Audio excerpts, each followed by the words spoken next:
Assalamualaikum warahmatullahi wabarakatuh. Alhamdulillahilladzi hadana li hadza wa ma kunna lihtadiya laula an hadana Allah. Allahumma shalli wa sallim ala sayyidina Muhammad wa ala ali sayyidina Muhammad. Amma ba'du. Yang terhormat beliau Bapak Ikhwan Azizki MPDI selaku dosen pembimbing kami pada mata kuliah Ilmu Pendidikan Islam. Semoga beliau selalu dirahmati oleh Allah Subhanahu wa taala. Amin. Dan tak lupakan pada teman seangkatan, teman seperjuangan, insyaallah rahimahumullah. Amin.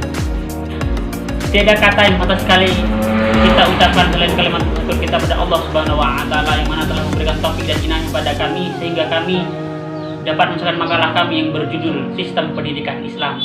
Semoga makalah kami manfaat bagi kami khususnya dan bagi khalayak ramai umumnya. Amin ya rabbal alamin. Salawat teriring salamnya Allah semoga terselawat kepada junjungan kita yakni Habibana wa Nabiyana wa Maulana Muhammad sallallahu alaihi wasallam. Semoga kita semua diakui sebagai umat beliau kelak. Amin ya rabbal alamin.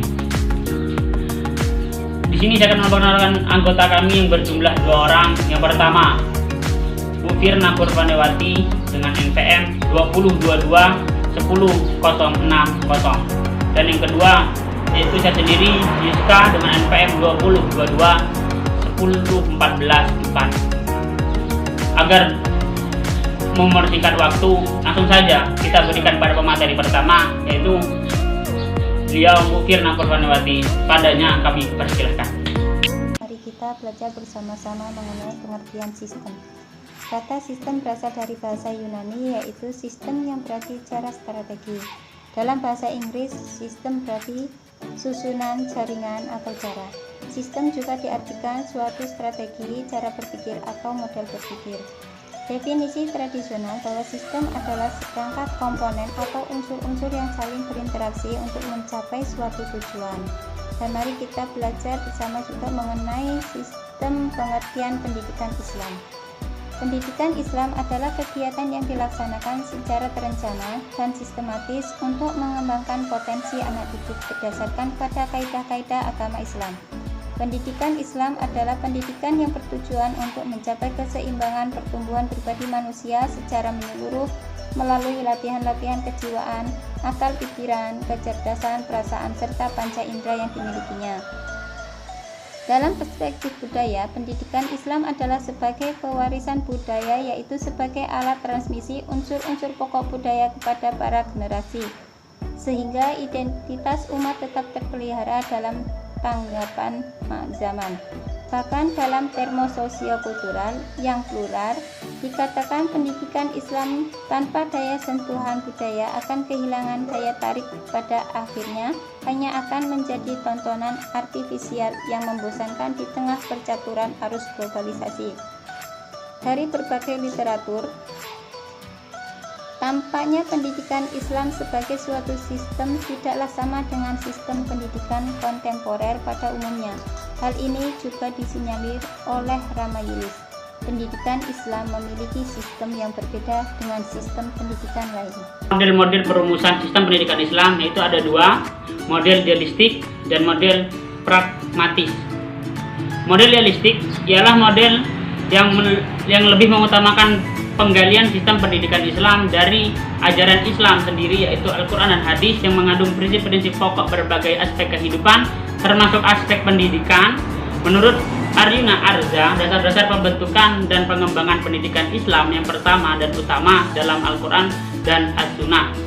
Menurut Abdul Mujib, produser personel model ini yaitu digali pemecahan persoalan pendidikan Islam berdasarkan nas secara langsung. Prosedur ini biasanya menggunakan pendekatan maudhu atau tematik yaitu mengklarifikasikan ayat dan hadis menurut kategorinya lalu menyimpulkan. Digali dari hasil-hasil interpretasi nas dan ahli filosofis Islam seperti konsep jiwa manusia menurut Al-Farabi dan Al-Kindi, Ibnu Sina, Ibnu Maskawif, Ibnu Tufail dan sebagainya. Konsep ini berkaitan dengan komponen peserta didik dan pendidik. Ciri utama interpretasi kelompok ini adalah sangat mengutamakan pendidikan intelektual. Digali dari hasil interpretasi para sufi muslim seperti konsep jiwa dan konsep ilmu menurut Al-Ghazali dan yang lainnya, konsep ini berkaitan dengan komponen peserta pendidik, kurikulum, metode, alat pendidikan, ciri utama. Interpretasi sangat mengutamakan pendidikan intuisi atau al-ghaib.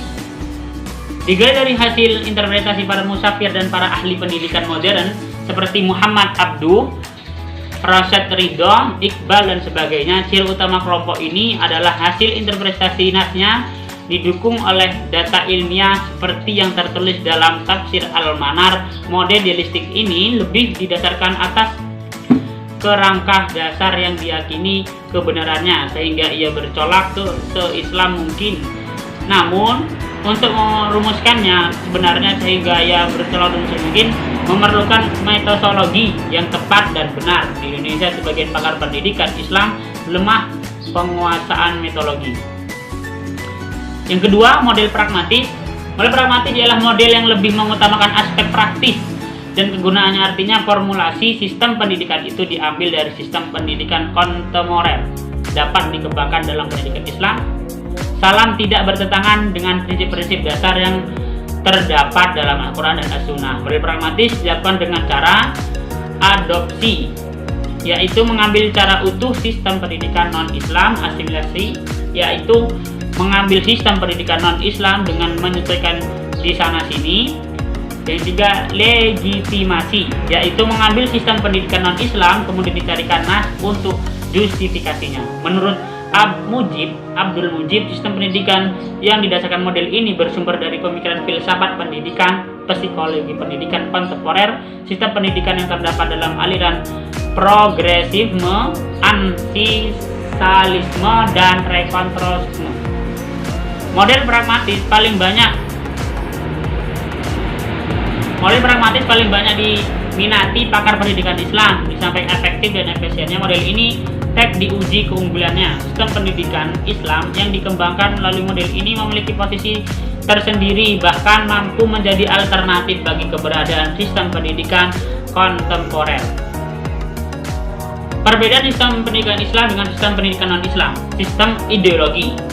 Islam memiliki ideologi al-tauhid yang bersumber Al-Quran dan Sunnah, sedangkan non-Islam memiliki berbagai macam ideologi yang bersumber dari isme, materialisme, komunis, ateis, sosialis, kapitalis, dan sebagainya. Sistem nilai bersumber dari nilai Al-Quran dan As-Sunnah, sedangkan non-Islam bersumber dari hasil pemikiran, hasil penelitian para ahli dan adat kebiasaan masyarakat. Dalam Islam, nilai-nilai pada Al-Quran dan As-Sunnah tersebut diinternalisasikan kepada peserta didik melalui proses pendidikan. Berikutnya, orientasi pendidikan. Pendidikan Islam berorientasi kepada kedua kehidupan, yaitu duniawi dan ukhrawi, dunia dan akhirat. Sedangkan pendidikan non-Islam orientasinya duniawi semata. Di dalam Islam, kehidupan akhirat merupakan kelanjutan dari kehidupan dunia, bahkan suatu mutu kehidupan akhirat konsekuensinya dari mutu kehidupan dunia. Kesimpulan, sistem pendidikan Islam sangat relevan bagi sistem kehidupan yang berdasarkan pada Al-Quran, hadis Nabi Muhammad SAW. Dalam mencapai tujuannya yang hakiki, sistem pendidikan Islam ini sangat memandang nilai kemanusiaan dengan berbagai kondisi tentang serta perubahan zaman yang sangat cepat menggerogoti nilai-nilai kemanusiaan itu sendiri, yang memiliki tujuan membina manusia untuk sanggup menjalankan ajaran Islam dalam berbagai bidang kehidupan. Saran, kami sebagai penulis berharap dengan adanya makalah ini dapat membuka mata kita bahwa pendidikan Islam itu tidak pernah terbatas, dalam artian dari lahir sampai seorang meninggal masih berkewajiban untuk ilmu. Jadi harapan penulis jangan pernah menyerah dalam menuntut ilmu dunia dan akhirat. Wassalamualaikum warahmatullahi wabarakatuh.